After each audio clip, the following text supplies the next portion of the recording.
Hello all. Today I will discuss second type of MOSFET, that is enhancement only MOSFET. I have already discussed the first type, that is depletion enhancement MOSFET, in my previous video. There we have seen the gate terminal voltage can be both positive and negative. Whereas in this type, in the enhancement only MOSFET, the gate terminal voltage must be positive, and for our ID current to flow, this voltage must be greater than a threshold voltage. Now, let's first discuss the construction of this. As similar to depletion enhancement MOSFET, it is of two types, N channel and P channel. So in the N channel, we have a P type substrate on which two N regions are there, which are connected with the drain and the source terminal using the metallic contacts. There is a silicon oxide layer which is acting as an insulator. The thickness of this layer is around 1000 angstrom. And on this, a metallic contact is there that is connected with the gate terminal.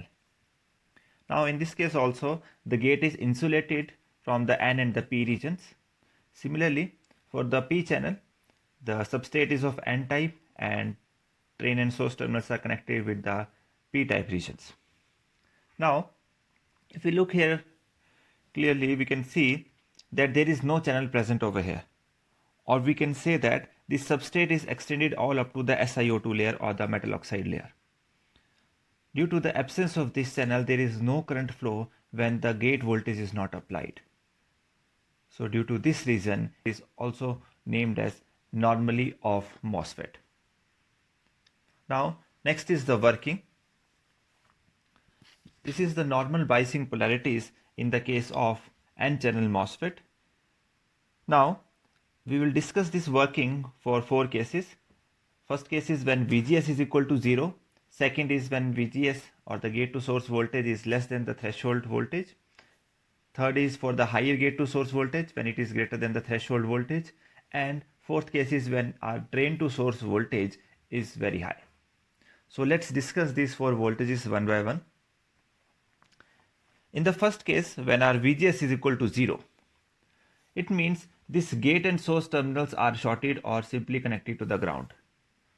At this point, there will be no channel between these two N regions, and irrespective of the value of the drain to source voltage, as we know drain is connected with the positive and source with the negative, so irrespective of the magnitude of this VDD voltage over here, the gain ID current, ID is equal to 0 over here because of the absence of the channel. Although when we apply high voltage, there is very few thermally produced conduction band electrons in the P type or in the P substrate, but they are very small, and we can say that the current is almost equal to 0, and that's the reason it is also called as normally off MOSFET. Now in the second case, let's apply a gate to source voltage. Now when we apply gate with the positive terminal and source with the negative, or we can say that we have applied a VGS of very small value, or we can say this VGS is less than equal to VGS threshold value. In that case, if we see, then we can compare this structure with a parallel plate capacitor structure, in which the one plate of the capacitor is the gate terminal which is connected with the positive, and the other plate of the capacitor can be this P type substrate which is connected over here with the negative terminal, and in between them there is a SiO2 layer which is acting as a dielectric. Now when we are applying a positive voltage, the positive charge will be developed on this gate terminal, due to which, according to the parallel plate capacitor, the negative charge must be developed on the other plate. It means this P substrate must have the negative charge. And if we look at the P type representation, then we can say that P type material is represented by a negative ion with the hole outside it. As every atom in the case of P type semiconductor is neutral, so when this hole will enter inside this circle, then this negative end hole is containing the positive charge will become neutral, and it will become a neutral atom. So this is the representation of a P type semiconductor. It means when we apply the positive terminal voltage over here, and this voltage is less than the threshold, then what will happen? The electrons from the P type substrate will be attracted towards this region, or to the region near to the SiO2 layer in between this, and due to this, the holes and these electrons which are attracted from the P type substrate or from these regions or from all regions towards this will be recombined or the recombination takes place. You can see here that in between them I have represented with the purple color my negative my p-type ions with a hole outside it, and these electrons from the other p-types material are attracted towards this positive terminal, and due to this there will be recombination between these holes and the electrons, and due to the recombination I can say now it is only left with the negative ions. Now if we are still applying the voltage over here, that is the dVdt voltage across the drain source terminals, there will be no flow of the current, because we know there will be no charge carriers over here, only ions are there, and ions are immobile carriers, so due to them there will be no flow of current. So let's try to increase this VDS.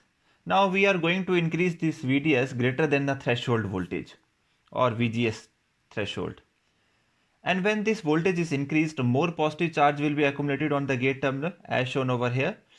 More will the charge of the positive terminal over here, more will be the electrons that will be attracted or induced towards this region, and more the number of electrons added to this region, there will be a point, then now we will have free electrons over here.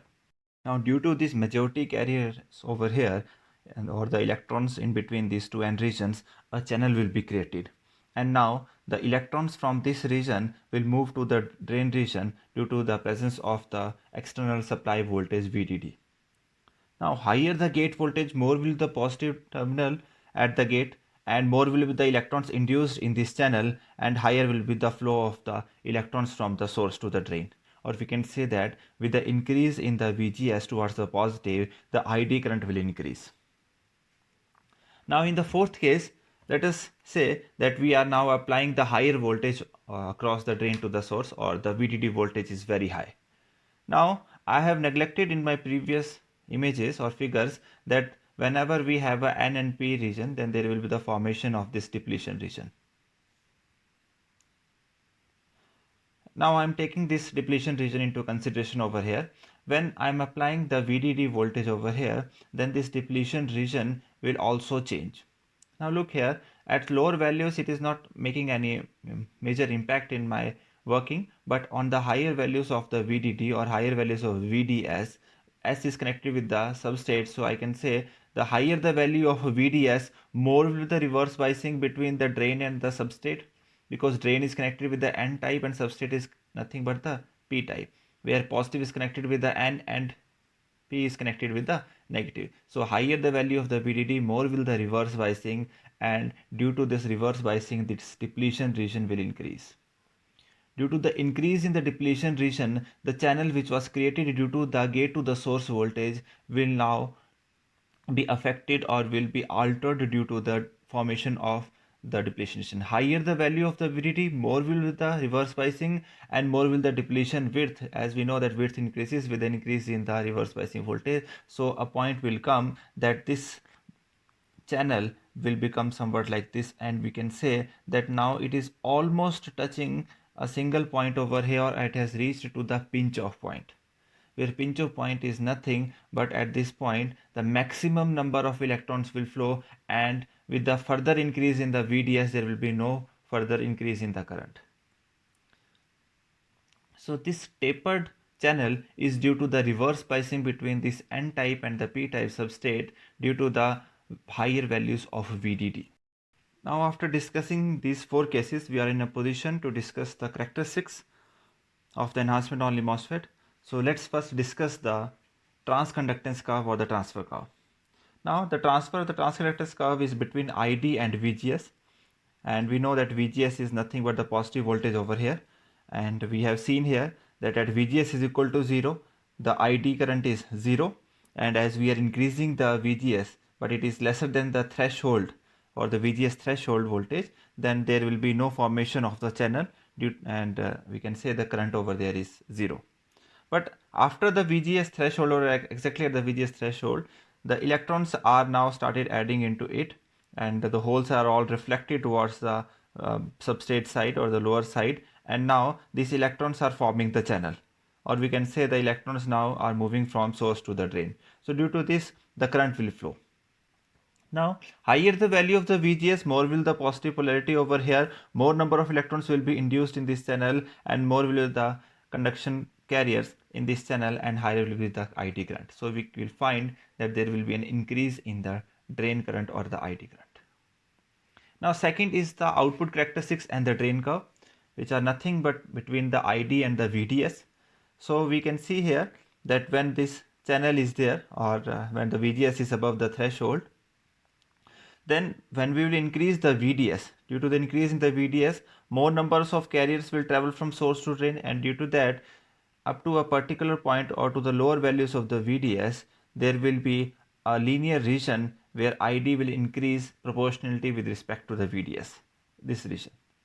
This, the ID is increasing proportionality with the increase in the VDS. Now, but up to a particular limit, when VDS increases or VDS becomes very high, this in depletion region will come into action, and it will start tapering the channel, and a point will come when the number of the carriers crossing this will become fixed, and no further increase of the carriers will be there, and that point is nothing but the saturation point, and the voltage over there is the VDS saturation voltage. Now, VDS saturation by a formula can be given as VGS minus VGS threshold. You can see here that for the lower values of the VGS, this value VGS minus VGS threshold will be low, and due to that the VDS threshold will move to the lower side. It means if I compare that 15 volt and the 5 volt curve, then I will find that for the 5 volt curve the VDS saturation value must be at the lower side. And similarly for the VGS 15, the VDS saturation will be at the higher side.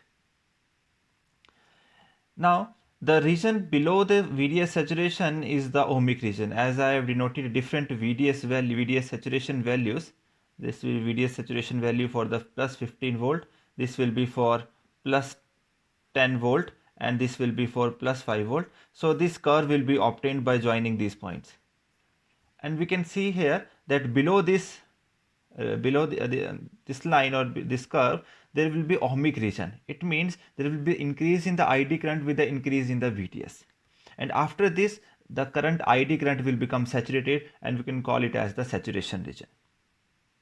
Now one more region is there, that if we increase our VDS to a very large value, then there will be breakdown, and this breakdown is exactly same as in the case of the depletion enhancement MOSFET due to the rupturing of these ions.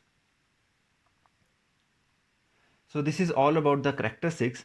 Now in some of the books you also find it called as the inversion layer MOSFET. Now what is the reason being calling it as an inversion layer MOSFET? If we look at this figure, when we are increasing the VGS above the threshold value, then the electrons are added into this region or in this N channel, which is nothing but the part of the p-type material. But due to this positive charge, then electrons are attracted towards it, and there will be more number of electrons in it. Due to the majority number of electrons in it, there will be inversion, because in the case of p-type the majorities are holes, but now in this region we are getting electrons, and this is nothing but the inversion of the charge carriers, or we can call it as an inversion layer. Due to this concept, it is also called as inversion type MOSFET. And this MOSFET works only in the enhancement mode, because the channel is only created due to the positive voltage. If we apply negative voltage over here, the channel will not be formed and there will be no flow of the current. That's why this MOSFET works only in the enhancement mode. Next is the symbol.